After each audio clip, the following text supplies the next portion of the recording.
Bill Fitch made the Cleveland selections, which brought about a rather unique situation. With the chance that he may soon be leaving this city, he was picking players for a team next season he may be coaching against.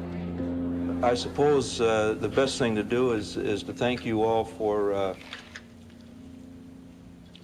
9 of the best years of my life. I remember El Lopez telling me, you're going to Cleveland? Is what? And I said, basketball coach. He didn't know they had a basketball team here. He says, that's a tough city, senor.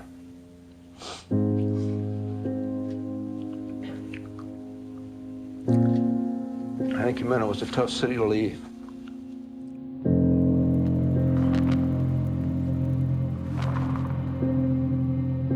I hope that Ted and the new board will be able to bring Cleveland championship, because we know we have the greatest sports fans in the world here. All we need to do is give them a winner.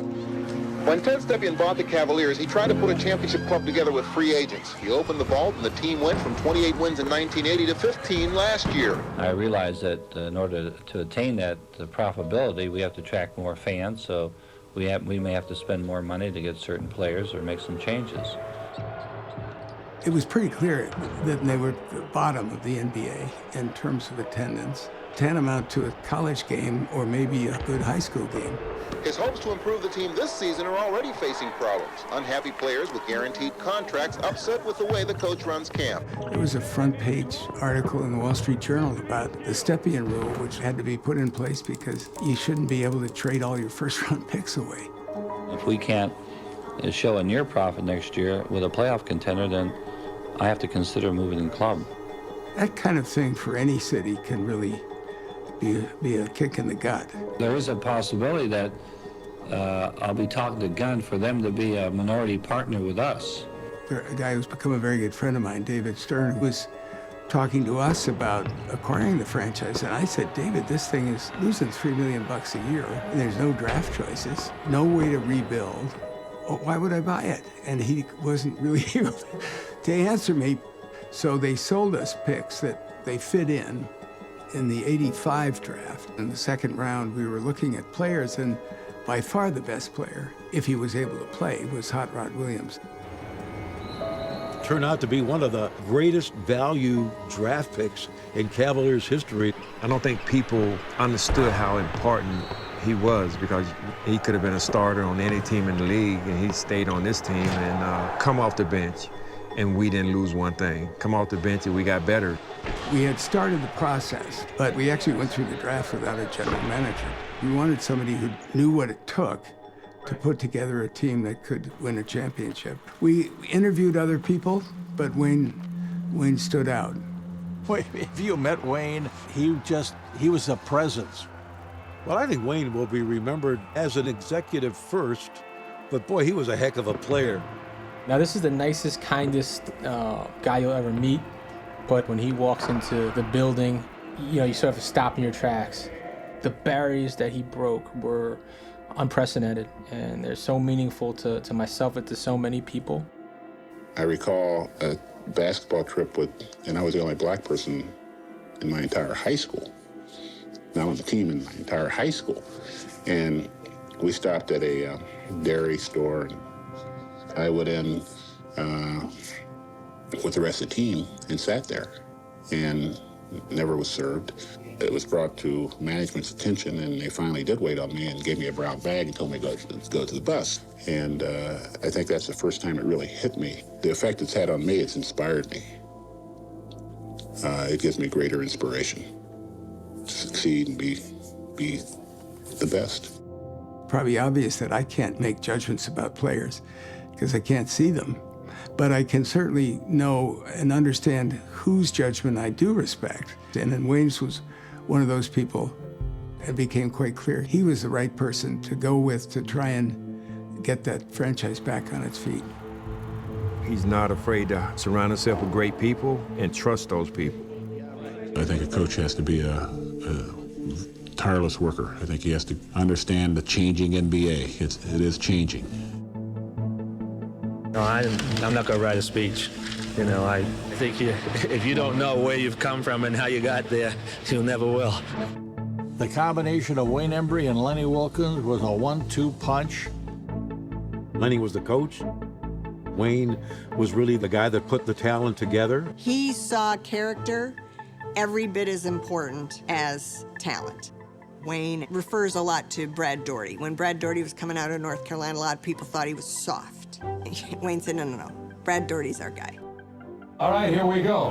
And now David Stern is going to announce the #1 selection. For the first pick in the 1986 NBA Draft, the Cleveland Cavaliers select Brad Daugherty, the University of North Carolina. The '86 draft was transformative. The Cavs had slated Ron Harper at 8, so they got Ron Harper at 8. I can liken him to Paul Pressey. Some say he could be as good as Michael Jordan.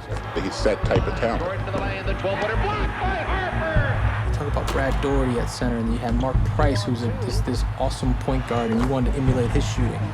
I'm excited that I'm on the team, and I know Cleveland doesn't know much about Mark Price, but not too long they will.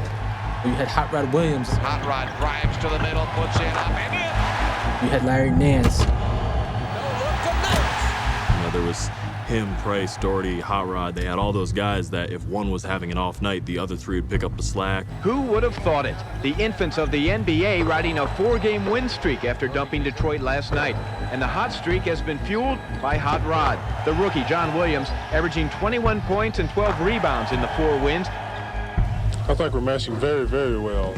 To be a young team, an inexperienced team, when you go out the first couple of times, you really try to establish something. And I think we did when we went out and played the first 2 games. If we can play the rest of the games together, we'll do okay. How smooth he was. Now he just picked that guy off, that Brad Rowland. There we go. Got pressure on him. You see that play? That's good basketball. That's just good basketball. Dribbling to the circle, bounce to Hot Rod.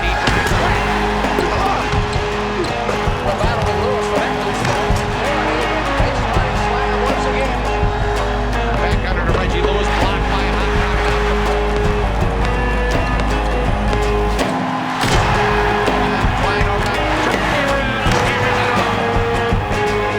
The East was monster back then. You had the Cavs, you had Detroit, which had a sort of a lock hold on the East at that point, and you had this up-and-coming emerging Bulls team with Michael Jordan. Well, when you think about some of the best teams to never win a championship, that Cavaliers team was right up there with the best of them. But it's not about that. I think what they did was they captivated a city. I think it's a special fraternity that they have. That's why there is a lot of respect and love for those teams. And even though we did not get all the way through against Michael Jordan, and they knew that Wayne was really the architect. What he was able to accomplish when he was hired in 1971 as the first African-American GM in all sports. Not only being the first, right, probably had way more scrutiny on him than anybody, but then having success within the position. Wayne Embry, by virtue of the vote of the Honors Committee, it is an honor to enshrine you as a contributor into the Naismith Memorial Basketball Hall of Fame. History would dictate pretty much what we could and couldn't do growing up in the 40s and 50s. And there were a lot of times when I would become discouraged. But my parents, my family would always say to me, don't become discouraged, make history. Thank you very much. So I came back to Ohio to be a GM of a major league franchise, and that was big for me. I just will never ever forget the acceptance from the fans. It was just an unbelievable, I'm getting emotional thinking about it. It was just an unbelievable feeling. I have a great deal of pride in seeing others be successful. And I always tell young people when I speak, it's not about me anymore. It's about you, and hopefully what I've been able to achieve has inspired you. Me seeing Wayne Embry in a GM position. Lindsey Gottlieb, what does her being on an NBA bench mean for young women growing up in Northeast Ohio and across the country and across the world? It breeds life into youth. Man, without Wayne, we wouldn't be where we are.